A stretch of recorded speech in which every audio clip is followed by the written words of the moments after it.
we teaching the truth in love, telling it like it is. Hello, dear listener. Welcome to episode 6 of the second season of the series Adventist Issues and Answers. This episode is entitled Ellen White Consumed Oysters, Tea, and Coffee. But why? Ellen White consumed oysters, tea, and coffee. But why?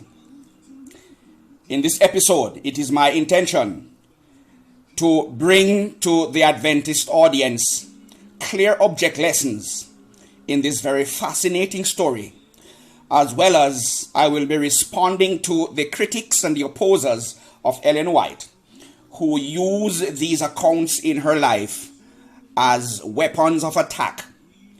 What can we say as Adventists in response to the critics who charge her of hypocrisy and double standard as a health reformer, who spoke out against unclean foods such as oysters, and who spoke out against narcotics and stimulants which should be avoided, such as coffee and tea?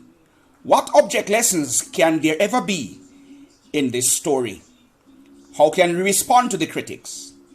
Come with me now, dear listener, as we travel this fascinating journey of discovery, and as we recognize that the truth can be found when you understand the background and the context to this story. Welcome one, welcome all to this episode 6 of the series, the second season of the series, Adventist Issues and Answers.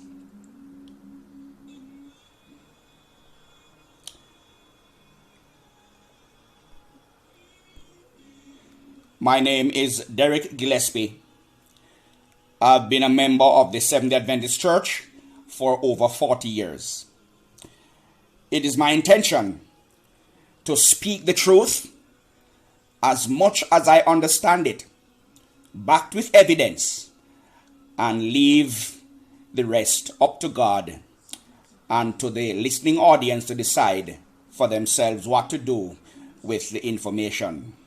Welcome again, one and all, to this 6th episode in this series. Now, the first thing I'd like to do, dear listener, is to take you to the scriptures. I always believe that when dealing with matters related to Mrs. White, as believed by the Seventh-day Adventist Church to be a prophet, a prophetess, just like the Bible is filled with prophetesses, God's mouthpiece through a female, fulfilling the prophecy of Joel chapter 2 verses 28 and 29, that God would both preach and would also prophesy and give the gift of prophecy to females just as much as males. So we want to go now to the scriptures to see and set us a background or a precedence for whether or not Mrs. White could ever have any support in scripture in the background story to her making use of oysters, coffee, and tea while speaking out against these things in another context. Now, let's go first of all to what the scriptures have to say in a very fascinating aspect as it relates to lifestyle. Now, what I'd like to do now, dear listener, is I'd like to take you to a principle that the Bible itself established as it concerns, for instance, the drinking of alcoholic beverages or wine. Now, I think I'm in the wrong slide here. So let's go to, let's go to the correct slide. Now in Isaiah 28 and verse 7, I'm just reading a portion of the scripture. In the context of the Bible, making plain that God discourages the consumption of wine as a regular drink and strong drink by his people, especially the leaders. Here in Isaiah 28, you can go all throughout the Bible and see where God discourages the drinking of wine and strong drink in the context of the fermented version of wine, because remember the Bible has two types of wine in it. We have the natural grape juice, which is also called wine, and we have the fermented alcoholic beverage, which is also called a wine. Now, Isaiah 28 and verse 7, God speaking about leaders, priests and leaders of his people. They also have erred through wine and through strong drink. They are out of the way. The priest and the prophet have erred through strong drink. And that is why all throughout the Bible we see God discouraging his people, especially the leaders, to stay away from strong drink and wine. Now, it's interesting that when we get to the New Testament, we have an interesting situation where Paul, preacher, prophet of God, wrote much of the New Testament, advises the leader of a church, an elder, Timothy, in the following words: drink no longer water, but use a little wine for thy stomach's sake and thine often infirmities. The word infirmities here, of course, mean he had ailments, illness. Apparently, he was sickly some way, somehow. And here Paul is advising that wine be consumed as a kind of medicine. Instead of water, he should be consuming wine for thy stomach's sake and thy often infirmities, in terms of whatever medical ailment he was having. Now, this sets a serious background for us to now contemplate the issue of why would Mrs. White consume oysters, tea and coffee, which he otherwise spoke out against as foods that were not good or prohibited in one instance. Now, here we see a principle established in the Bible itself. In episode 5, I would advise you to go back if you have not watched that episode, if not listened. That episode is entitled Ellen White on Drugs and Vaccines. You'd recognize that Mrs. White generally spoke negatively about drugs in her time, yet she gave allowance for the use of medicines and drugs in certain circumstances as it relates to illness. So she was not totally opposed to all forms of drugs and medicine, because the Bible would not allow her to be totally outright opposed to all medicine, because the Bible speaks favorably of medicine. As we learned in episode 5, once, of course, the medicine does good in terms of healing. And remember, medicines and drugs in terms of medical practice, these are what we call not the normal situations. So we're talking about emergency situations of illness where you use certain chemicals and substances to assist and aid the body in healing or to provide relief from pain and suffering. So these are what we call exceptional circumstances. And that is why Mrs. White, despite speaking generally against drugs in terms of poisonous substances used by underdeveloped science and medicine in her time, she did allow for the use of other types of medicines which are not as poisonous and harsh in certain circumstances. So we need, as Adventists, to recognize that balance in Mrs. White's utterances as it relates to drugs. And we're going to discover more of that as we go along through this episode 6. And so what I'd like to do now, I'd like to take you, dear listener, to Mrs. White's utterances as it concerns this particular passage. And in fact, in my search, it would appear that this is the only place that Mrs. White seemed to have spoken about the situation with Timothy and Paul and his advice and counsel to him about consuming wine for the stomach's sake and his other infirmities and no longer water. Now, here she says, and I'm quoting, it's there on screen highlighted, the sick were not always healed by faith in Paul's day. Of course, we know the principle of the Bible where it does counsel us that in illnesses, the leaders of the church are to be called for, and there should be prayer for the sick. But the idea is that this is not always an absolute reality that always works. And it does not mean that we should just throw out physicians and medicines and only pray for the sick. Certainly not. Luke was a physician in the Bible, one of Jesus' disciples, which meant that there is allowance for the place of the work of a physician and medicine. But there's also place for prayer for the sick. So we need to balance these issues. Now, Ellen White made plain, and she says, the sick were not always healed by faith in Paul's day. I remember Ellen White saying that the best medicine for any sick is the Holy Spirit. And I fully agree with that. But notice she did not say the only medicine, the best medicine. But God works through various means. In other places, she makes plain that the best medicine or good medicine for a sick is for them to do work, to come out of the bed and go out in the sunshine and engage in physical activity.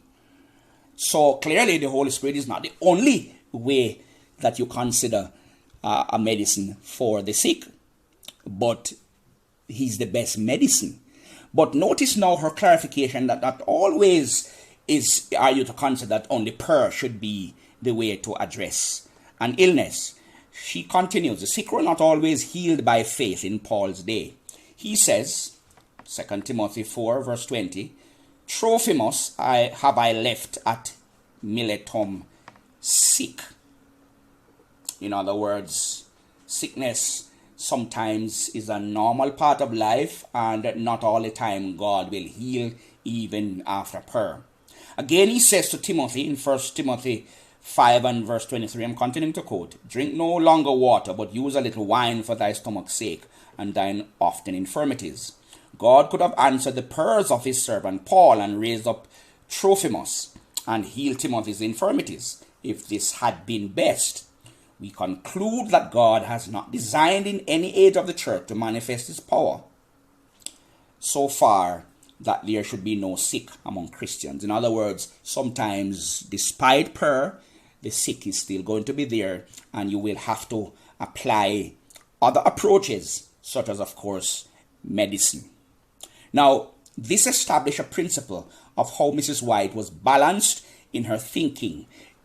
It's not just always about praying for the sick, but sometimes you have to apply practical means of medicine. And here she's recognizing in the very instance of Paul saying, no longer drink wine, no longer drink water, but use a little wine for the stomach's sake and your often infirmities. Now, there are two different modes of interpretation for this passage in 1 Timothy 5 and verse 23.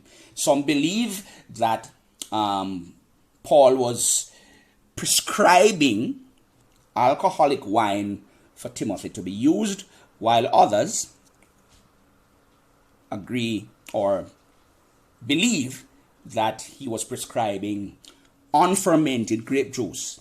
Now, there is no way of us being sure or for us to be, how should I put it?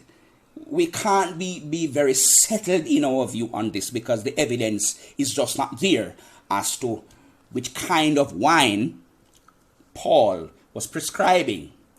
But I put it to you that even if it was the alcoholic wine, the fermented wine rather, the alcoholic beverage, there would not be an issue. Because here it is that Paul would have been prescribing a substance in an emergency, a medical situation, as a medicine, and not so much for normal consumption. And here is now where we get into the area of why would Mrs. White consume tea and coffee and eat oysters as it concerns the background to her story. Now, if you remember in episode 5, I made reference to how oysters is discovered to be very, very, very high in zinc, a substance which is very much needed for boosting of the immune system. And everywhere you take up the writings of Mrs. White, where she referred to consuming oysters, it clearly would have been in the context of her eating oysters when she was ill. And we're going to now get into some of the other interesting areas where Mrs. White consumed things that she otherwise frowned upon for regular consumption, but she made use of them for medicine, just as we see the Bible establishing a principle of exception as opposed to what is the general rule. So let's get into some of her utterances. All right, now on screen, taken from letter 12, 1888. I want you to notice very carefully. Every Seventh-day Adventist knows that Mrs. White spoke strongly against drinking of coffee and tea and alcohol and so forth. But here is her making a clarification as to why she would have had reports about her using coffee and tea, in particular during her life, after she started to advocate the Seventh-day Adventist health message. Here are her own words. I have not bought a penny's worth of tea for years.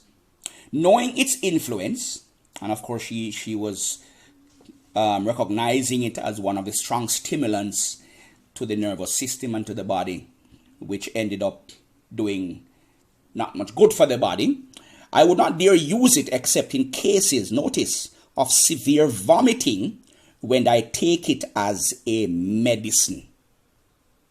Just as Paul says, drink no more water for the stomach's sake, but wine for your infirmities.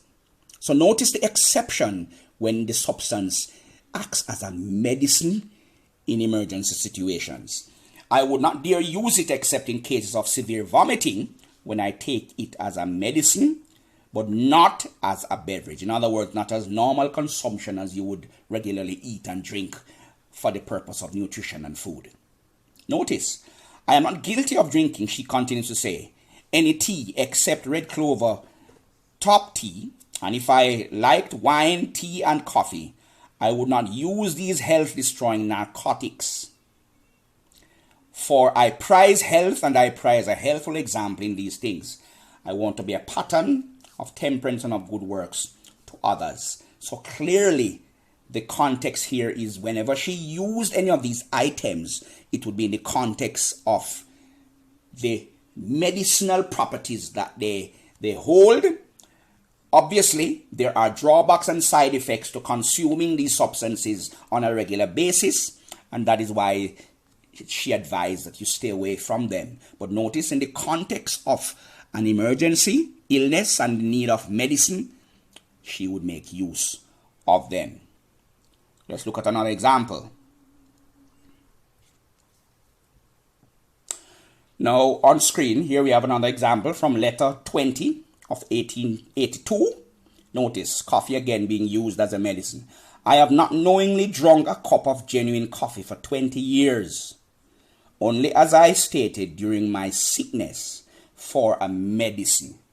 I drank a cup of coffee very strong with a raw egg broken into it. Clearly here, it is establishing the principle of how Mrs. White used these substances, understood in the medical practice at the time and by doctors, and of course prevailing evidence, anecdotal evidence, that these could be helpful as medicines. Now I hope we're starting to get the picture. Just like Paul said to Timothy, drink no more water, but wine for the stomach's sake and for thy often infirmities. In other words, as a medicine, not as normal consumption practice or habit, because these substances do have side effects which can be harmful to the system when used daily, regularly, without consideration of the negative effects. Now, what does this establish? Very, very clear principle, which I am sure is obvious to both the Seventh-day Adventists and to the critic. If you're listening, dear opposer and critic of the Seventh-day Adventist Church and of Ellen White, deep down in your conscience, you know based on Bible principle that this is not double standard. This is a principle that is biblical. Just like how Jesus, the same Jesus who gave the command that you should do no work on the Sabbath, yet in emergency circumstances to rescue your animal that is in danger of dying for the sake of emergency in terms of hunger, and especially dealing with the work of God on the Sabbath. You notice that Jesus allowed for exceptions. Work of mercy, emergency activities on the Sabbath for the greater good. Exceptions, not the rule. Principle is very, very clear. Now, let us look at, before we go on to the issue of oysters, let us look at Mrs. White's general approach to medicine and drugs overall, yet still allowed for those exceptional cases where drugs and medicine were allowed. Now, before I get into Mrs. White's utterances on her attitude to drugs overall, just as we looked at in episode 5, let's first of all go to what the dictionary of her time said about what drugs and medicine were. The 1828 Noah Webster's dictionary of her time would give us a clear indication as to what this was about. Now, the 1828, let me go to my slides. The 1828 Noah Webster's dictionary, you can go online and get a version of it. In fact, there's an online version where you can just simply 1828 Noah Webster's dictionary. You can bring it up on screen and enter all of your queries. But let me bring up what that dictionary, just as it was written in 1828 in Mrs. White time, described drugs to be. There it is on screen. And if you look in at the top, you'll notice that it is the 1828 Noah Webster's Dictionary.com website. And notice the entry in Mrs. White's time as to definition of what drug and medicine was all about. Drug, noun, the general name of substances used in medicine, sold by the druggist and compounded by apothecaries, what we would probably consider in that time as labs, and physicians. Any substance, whether it be a vegetable, animal, or mineral, which is used in the composition or preparation of medicines. It is also applied to dyeing materials, in other words, materials that are used for coloring. Any commodity that lies on hand or is not salable, an article of slow sale or in no demand in market. So we notice that the word drug has a variety of meanings. Notice the third meaning. So one meaning, as in terms of the medicinal properties, notice now, another meaning, the mortal drug or a deadly drug or a poison. So in Mrs. White's time, the word drug meant poisonous substances, toxic. Some of them even used for medicines by doctors of the time in their underdeveloped practice. So as we learned in episode 5, arsenic, opium, quinine, strychnine, these calomel. I mean, I've done some research on these substances and realized that they are now recognized as real serious poisons, and yet doctors were using them, prescribed for a wide variety of diseases and ailments at the time. Mrs. White spoke out strongly against these. But notice how she allowed for other kinds of medicine which are not as harsh as we saw in other examples, both in episode 5 as well as in this present episode before us. And so we notice that the word drug has a variety of meanings, where it can be a poison, can be a narcotic such as marijuana or cocaine. It can also be medicines of various types. Medicines which can be harmful and poisonous, which she frowned upon and other medicines not as harsh, which are allowed in certain circumstances. Now, with that background, let us go to Mrs. White's general approach to the practice of medicine. And we want to look at what she said as it concerns the Seventh-day Adventist physicians. Now, on screen, here are her general statements about the way the Seventh-day Adventist physician should operate, which captures her general philosophy about medicine and about drugs and about medical practice. Notice her words. Instead of placing his dependence, in other words, the Christian physician, upon drugs, and remember, drugs in her time meant a number of things. Poisonous substances, which were toxic, but which were used by doctors widespread in the time in their underdeveloped science, as well as other forms of drugs which were milder, medicines which even she herself allowed. Instead of placing his dependence upon drugs and expecting that medicine will bring health to his patients, he will use nature's restoratives and employ natural means whereby the sick may be aided to recovery. The Lord will hear and answer the prayer of the Christian physician. And notice incorporation of prayer as well as medical practice. The Lord will hear and answer the prayer of the Christian physician, and he may reach an elevated standard if he will lay hold upon the hand of Christ and determine that he will not let go. Golden opportunities are open to the Christian physician, for he may exert a precious influence upon those with whom he is brought into contact.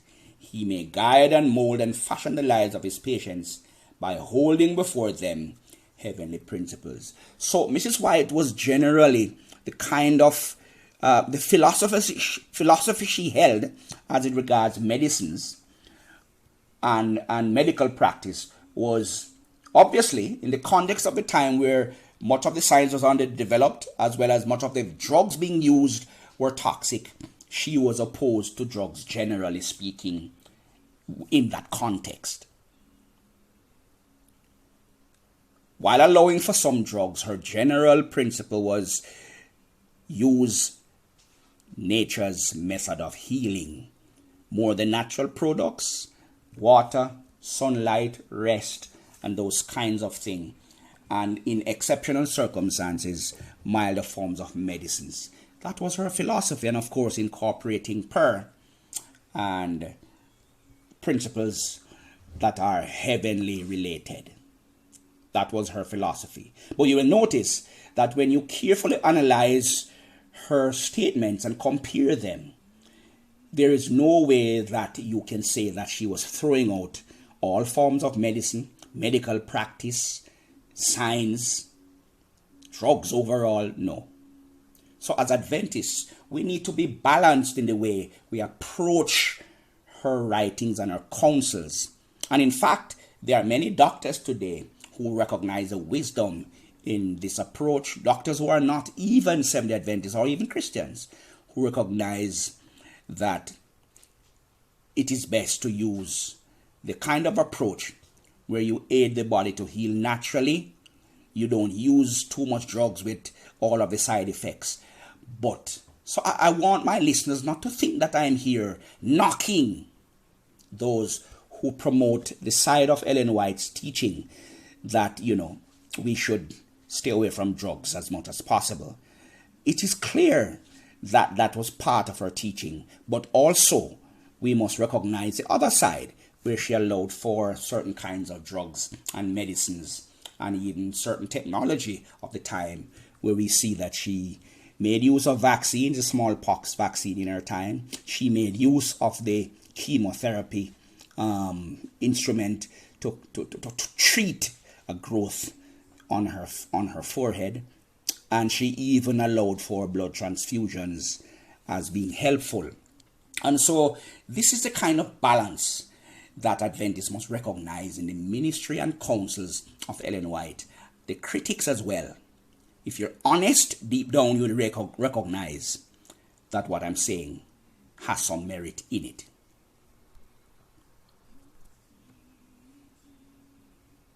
Now, notice another piece of counsel from Mrs. White on the matter of medicine. Understanding the background and the context of her times, notice the counsel.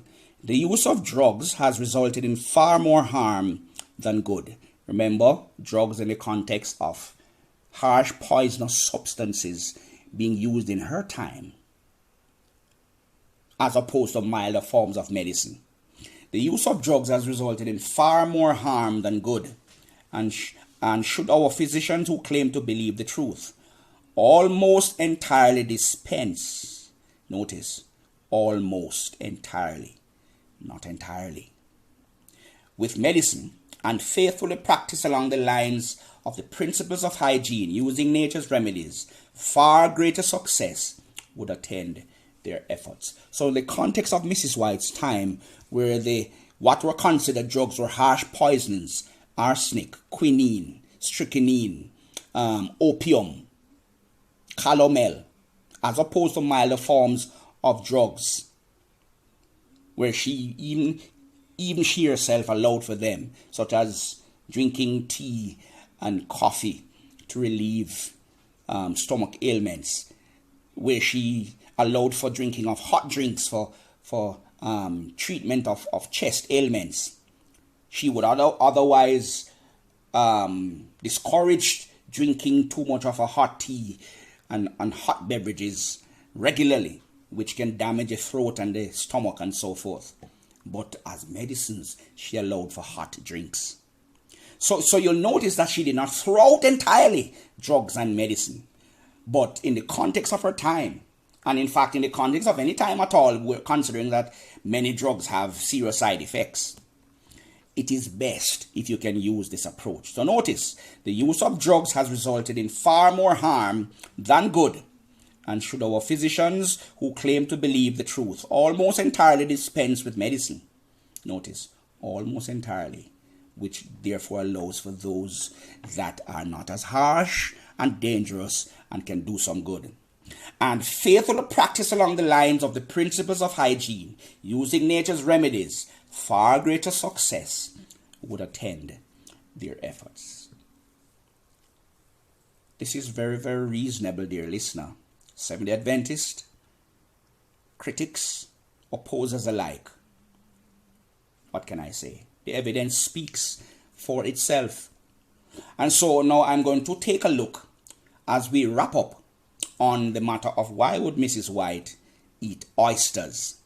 And this is a very fascinating background story as well, which many of the critics who oppose Mrs. White, I remember in Jamaica here, we had a defector from the Seventh-day Adventist Church, Dr. Andre Hill. In 2013, he went on national television and attacked Mrs. White. And one of his charges was she was a hypocrite, because while she was speaking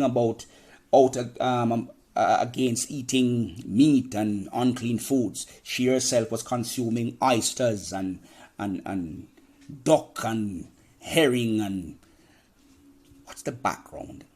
Let's get into this now, dear listener, and let us see, when you get the backstory, how much of a difference it makes.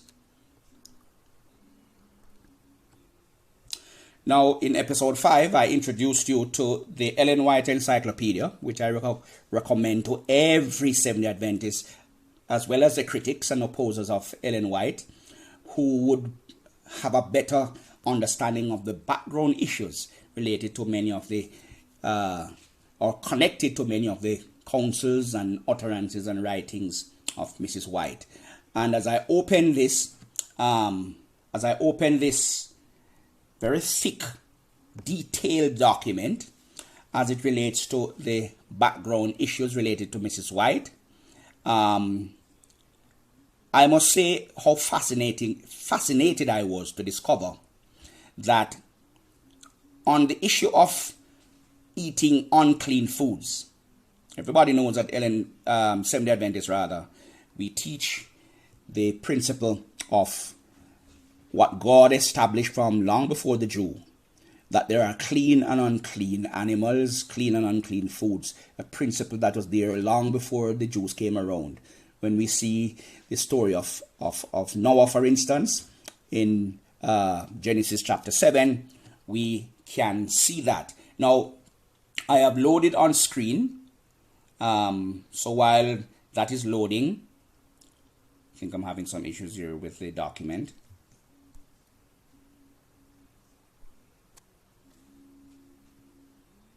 Yes, so finally the article I want to refer to in the Ellen White Encyclopedia has loaded. There it is on screen, giving all the background to how the Adventist doctrine on unclean foods developed.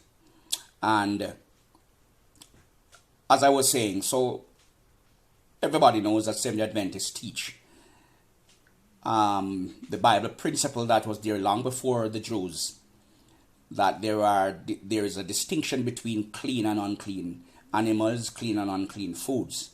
And for those who want to see how the Bible treats this issue right to the book of Revelation, from Genesis to Revelation, feel free to visit in fact I encourage you to visit my YouTube channel and search for the video entitled Not All Foods Are Clean, Some Are Abominable. Not all foods are clean, some are abominable, and you'll see the biblical evidence from Genesis to Revelation proving that the distinction of unclean foods remain. Now, what is fascinating, and as I do more research into these issues as it relates to the background to the Adventist Church, I recognize a fascinating piece of fascinating piece of background story which explains a lot, with Mrs. White consuming oysters, her family eating duck, squirrel, and so forth, which otherwise are considered unclean foods. Now, article on screen, I recommend all Adventists to go to that article. Make sure you acquire the book and read up. But in summary, what I've discovered is that the Adventist understanding of what foods were unclean was not an overnight thing. It was a gradual process which took several years. And in fact, when I look back at how God dealt with the children of Israel as in terms of their understanding developed over time in various doctrines and issues, I can quite understand if God is bringing back his people to recapture the truths that have been lost over time, then it is quite understandable for it to take time and a process, even when operating through a prophet. I mean, God operated through many prophets in Israel, and yet the people of God, it took time for them to gradually understand issues and abandon certain practices. I mean, for many centuries, the Jews were practicing polytheism. Were practicing having many wives. Polygamy is the word I wanted to use. And yet, God was intending to bring them back to the original, and it took centuries. Original where it was one man, one woman. And we know this, that was Jesus' teaching. And eventually, the Christian church went back to that practice of simply having one wife, one husband, one man, one woman in a marriage. Jesus said he came to set the captives free. Obviously, it was a spiritual, more so spiritual announcement as to what kind of captives he would set free. But if we recognize the people of God, the Israelites, they also were they practiced the popular culture around them, which was to have slaves. We can't deny that. That is all of the Bible. And obviously, if God is wanting to bring his people to a greater knowledge and more humane kind of practice, those kind of things had to be abandoned too. What do we realize? The Christian church gradually took time over centuries to abandon the practice of having slaves. So the same is true where the truth that the Seventh-day Adventist pioneers were recapturing. It took time. And so it is fascinating that, as this article in the Ellen White Encyclopedia that you see on screen, and at the end of that article, several reference materials were referenced, in terms of other research material done by very, very, very detailed scholars on the issue of how Seventh-day Adventists gradually, not overnight, not at one go, developed their doctrine on clean and unclean meats. And so it would appear from the evidence that the SDA pioneers first started out with opposing the eating of pork, but the other items gradually, in terms of what was understood to be prohibited by the Bible, it was a gradual process which took time for them to come to grips. And so what is clear is that Ellen White and her family eating duck and rabbit and squirrel and oysters, it could have been simply a part of the process which captures how the gradual development took place. And so it could be that it was while Mrs. White was not yet fully understanding, and the pioneers, all the animals and that should be prohibited in the prohibited list. It was during that time that you see correspondences and letters capturing the idea of pioneers still eating duck and oysters and squirrel and rabbits and so forth.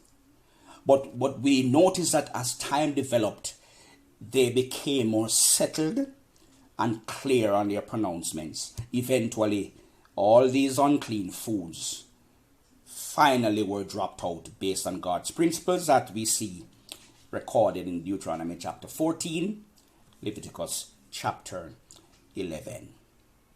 And so, Mrs. White was not being a hypocrite in making use of oysters.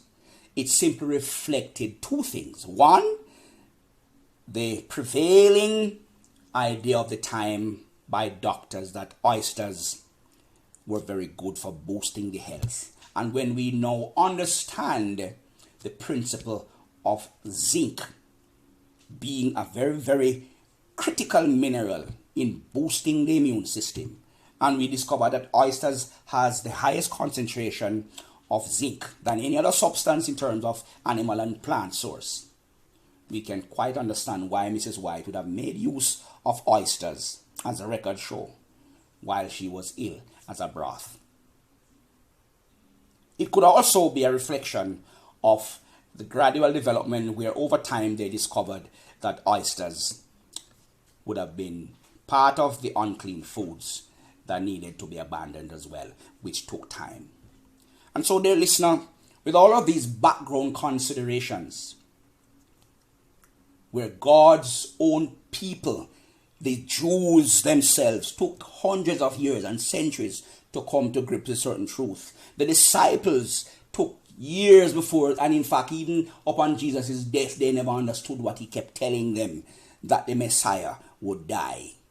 Because their view as Jews, the popular prevailing view of the Jews, in fact, the vast majority of Jews today who rejected Jesus, still rejecting him, did not view the Messiah as somebody who would be a suffering servant who literally die upon a cross for their sins.